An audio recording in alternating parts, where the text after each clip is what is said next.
देश और दुनिया भर में उपस्थित ईसाई समुदाय को क्रिसमस की ढेर सारी बधाई देता हूं। मोहन यादव जी के नेतृत्व में बनी भाजपा सरकार का एक साल पूरा हुआ। मध्य प्रदेश के लोगों को, भाजपा के कार्यकर्ताओं को मैं बहुत बहुत बधाई देता हूं।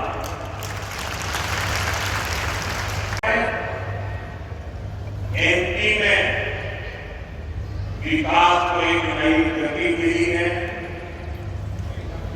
आज भी यहां हजारों करोड़ रुपए की विकास परियोजनाओं की शुरुआत हुई है। आज ऐतिहासिक केन बेतवा लिंक परियोजना का, गौधन बांध का शिलान्यास भी हुआ है। ओंकारेश्वर फ्लोटिंग सोलर प्लांट, उसका भी लोकार्पण हुआ है।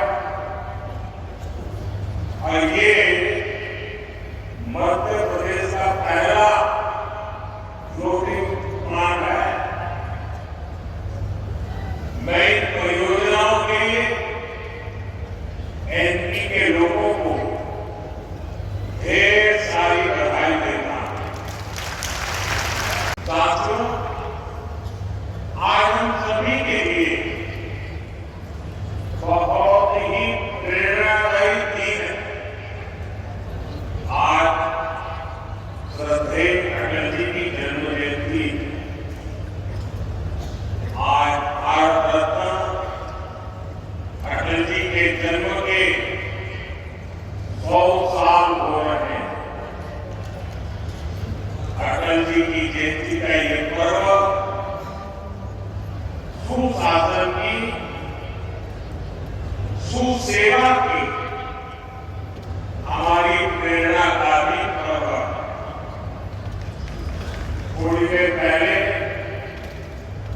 जब मैं अटल जी की स्मृति में डाक टिकट और स्मारक सिक्का जारी कर रहा था, अनेक पुरानी बातें मन में चल रही थी। वर्षों वर्षों तक उन्होंने मुझ जैसे अनेक कार्यकर्ताओं को सिखाया, संस्कारित किया। देश के विकास में अटल जी का योगदान हमेशा हमारे स्मृति पटल पर अमिट रहेगा। मध्य प्रदेश में 1100 से अधिक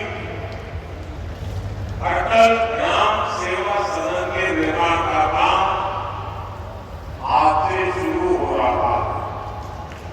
इसके लिए पहली किस्त भी जारी की गई।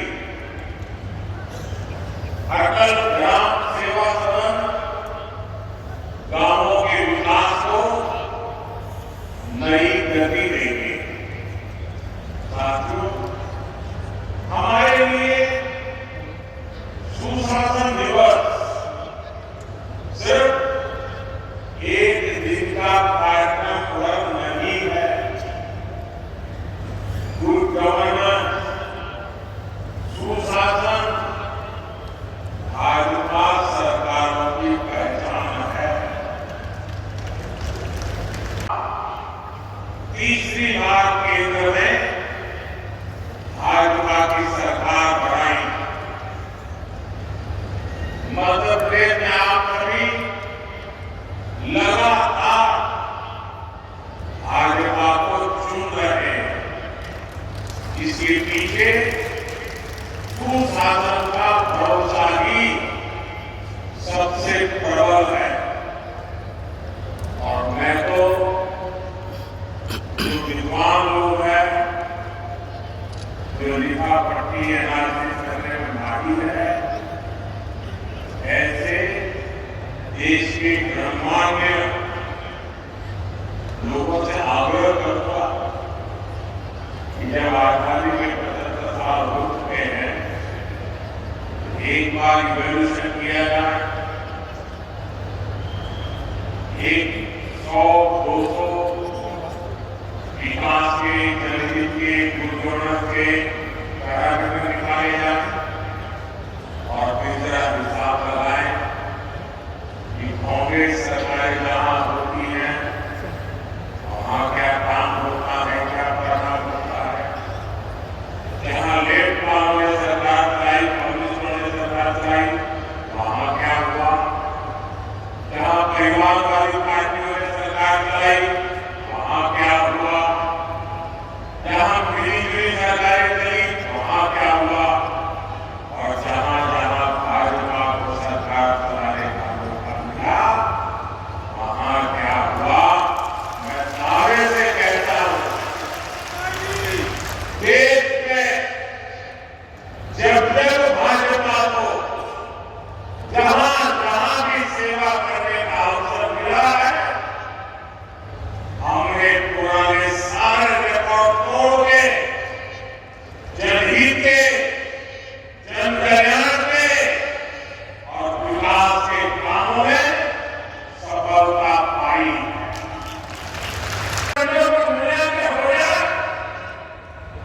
देश देखेगा कि हम जन सामान्य के प्रति कितने समर्पित हैं। आजादी के दीवानों ने जो सपने देखे थे, उन सपनों को साकार करने के लिए हम दिन रात पसीना बहाते हैं। जिन्होंने देश के लिए खून बहाया, उनका रक्त बेकार न जाए, हम अपने पसीने से उनके सपनों को सींच रहे हैं। और सुशासन के लिए अच्छी योजनाओं के साथ ही उन्हें अच्छी तरह लागू करना भी जरूरी है। सरकार की योजनाओं का लाभ कितना पहुंचा, ये सुशासन का पैमाना होगा। अतीत में कांग्रेस सरकारें घोषणाएं करने में माहिर हुआ करती थी। घोषणाएं करना, पीला बांधना, दिया जलाना, अखबार में तस्वीर छपवा देना, उनका काम वही पूरा हो जाता। और उसका फायदा कभी भी लोगों को नहीं मिल पाता। प्रधानमंत्री वंदे भारत प्रगति के कार्यक्रम का ऐलान में पुराने मुझे देखना पड़ा। 35-40 साल पहले जिसके शिलान्यास हुए, बाद में वहां 1 इंच भी काम नहीं हुआ। कांग्रेस की सरकारों की ना तो नियत थी और ना ही उन्हें योजनाओं को लागू करने की गंभीरता थी। पीएम किसान सम्मान निधि जैसी योजना का लाभ देख रहे मध्य प्रदेश के किसानों को किसान सम्मान निधि के 12,000 रुपया मिल रहे हैं। ये भी तभी संभव हुआ जब जनधन बैंक खाते खुले। यहाँ एमपी में ही लाडली बहना योजना है। अगर हम बहनों के बैंक खाते न खुलवाते, उनको आधार और मोबाइल से ना जोड़ते, तो क्या ये योजना लागू हो पाती? सस्ते राशन की योजना तो पहले से ही चलती थी।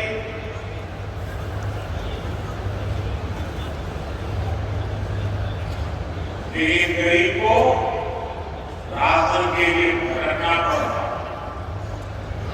अब आज देखिए, गरीब को मुफ्त राशन मिल रहा है, पूरी पारदर्शिता से मिल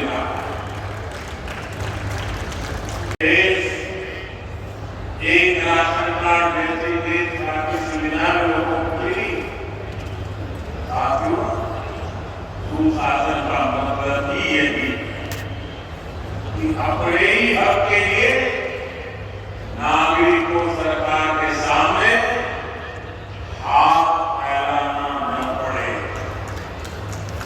सरकारी दफ्तरों के चक्कर न काटने पड़े। और यही तो सैचुरेशन की 100% लाभार्थी को 100% लाभ से जोड़ने की हमारी नीति। सुशासन का यही मंत्र भाजपा सरकारों को दूसरों से अलग करता है।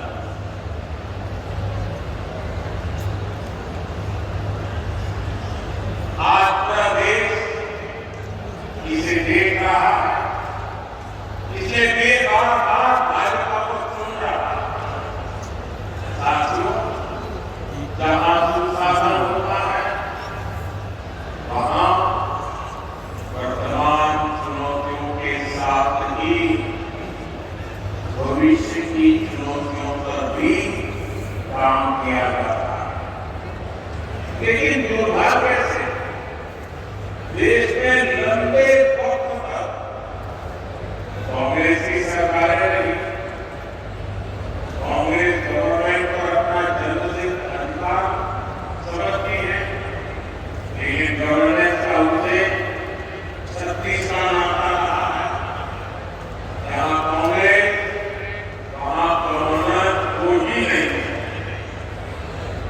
सबको तब यहां बुंदेलखंड के लोगों ने भी पूछा, पीढ़ी दर पीढ़ी यहाँ के किसानों, यहाँ की माताओं बहनों ने बूंद-बूंद पानी के लिए संघर्ष किया। यह हालत क्यों बने? क्योंकि कांग्रेस ने कभी जल संकट के स्थायी समाधान के बारे में सोचा ही नहीं। साथियों, भारत के लिए नदी जल का महत्व क्या है, इसको समझने वाले पहले लोगों ने, आपको ये बताऊंगा, आश्चर्य होगा,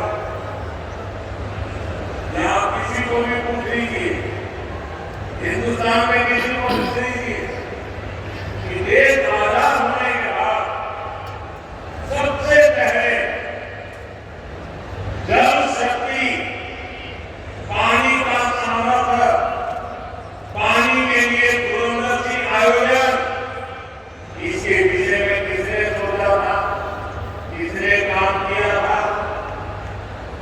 यहाँ मेरे पत्रकार बंधु भी जवाब नहीं दे पाए। क्यों? जो सच्चाई है उसको दबा के रखा गया, उसे छिपा करके रखा गया, और एक ही व्यक्ति को क्रेडिट देने के नशे में सत्य सेवक को भुला दिया गया। और आप मैं बताता हूं, देश आजाद होने के बाद भारत की जल शक्ति, भारत के जल संसाधन, भारत में पानी के लिए बांधों की रचना, इन सब की दूरदृष्टि किसी एक महापुरुष को क्रेडिट जाती है, उस महापुरुष का नाम है बाबा साहब आंबेडकर।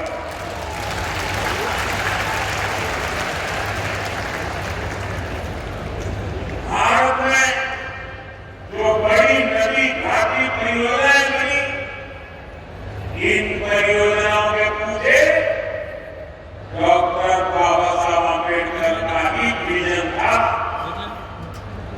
आज जो केंद्रीय जल आयोग है, इसके पीछे भी डॉक्टर आंबेडकर के ही प्रयास थे। लेकिन कांग्रेस ने कभी जल संरक्षण से जुड़े प्रयासों के लिए, बड़े बांधों के लिए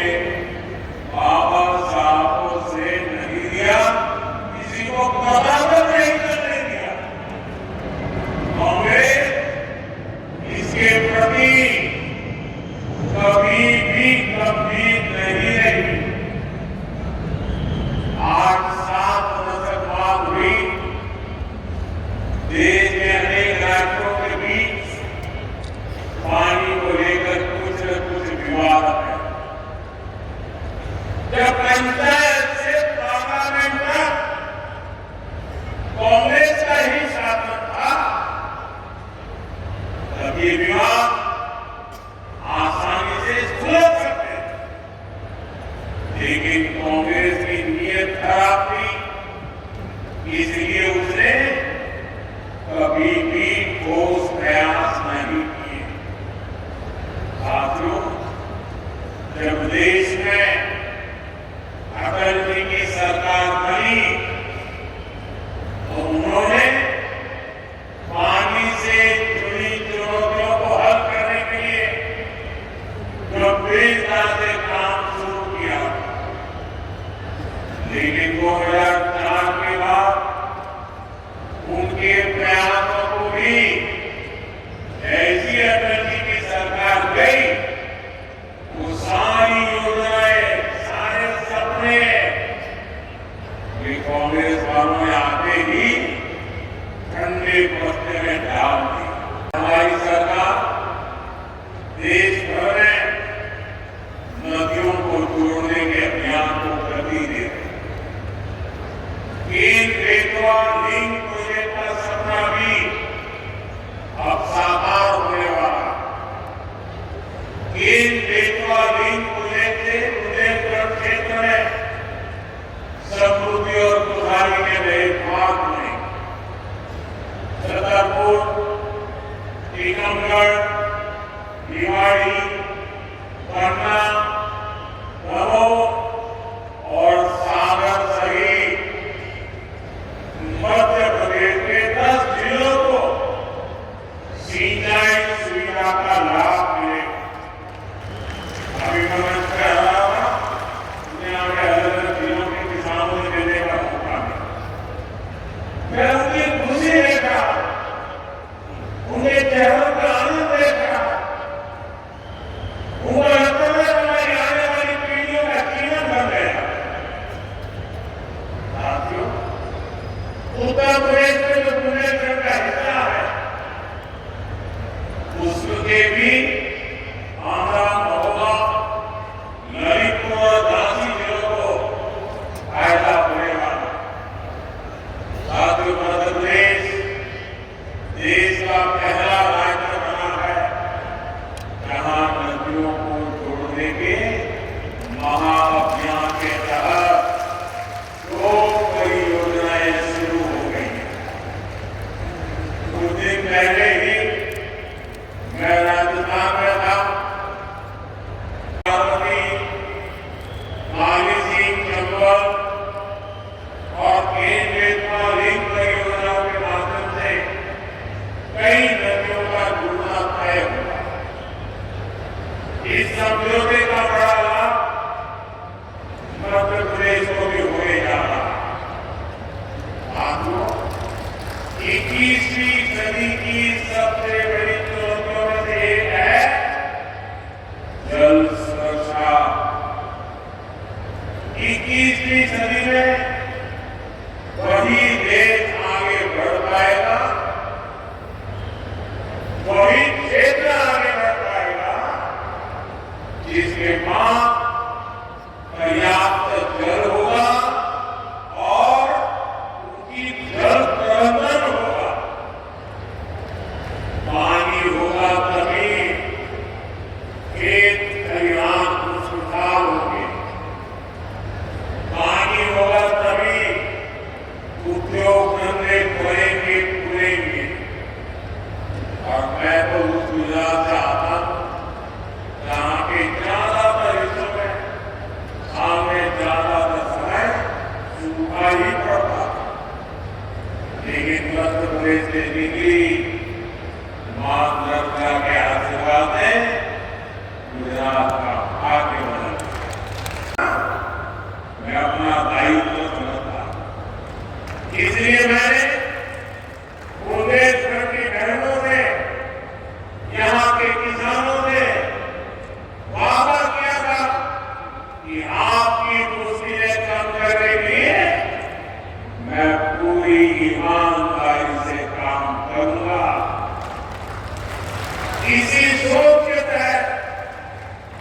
बुंदेलखंड में पानी से जुड़ी करीब 45,000 करोड़ रुपए की योजना हमने बनाई थी।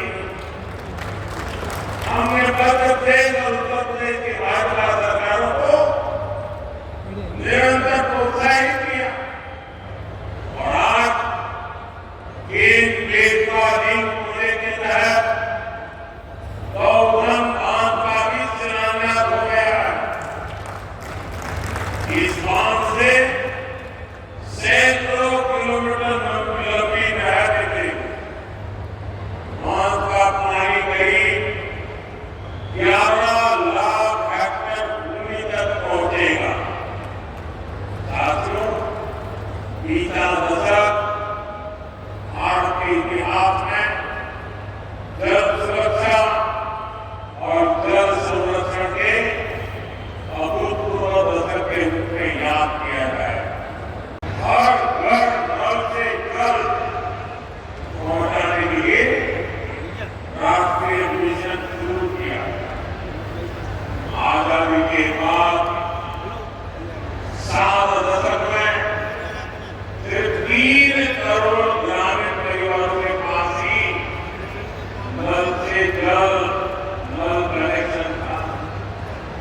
बीते 5 वर्षों में 12 करोड़ नए परिवारों तक हमने नल से जल पहुंचाया।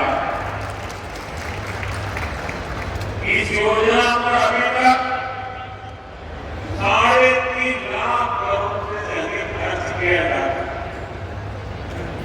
जल जीवन मिशन का एक और पक्ष है जिसकी उतनी चर्चा नहीं, वो है पानी की गुणवत्ता की जांच।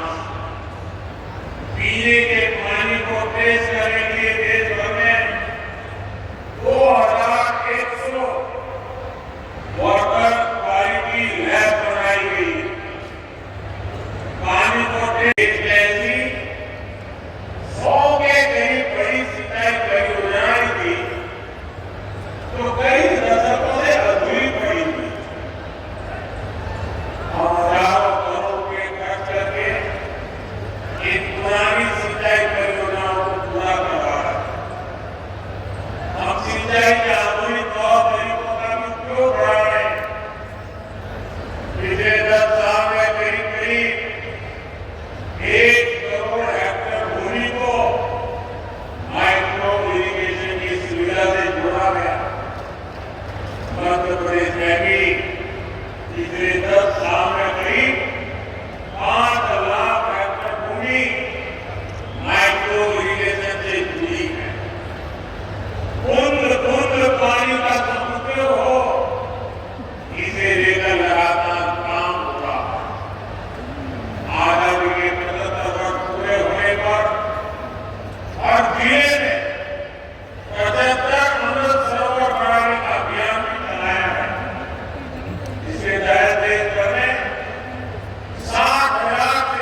चुनाव का इसे प्रयास करती रहेगी।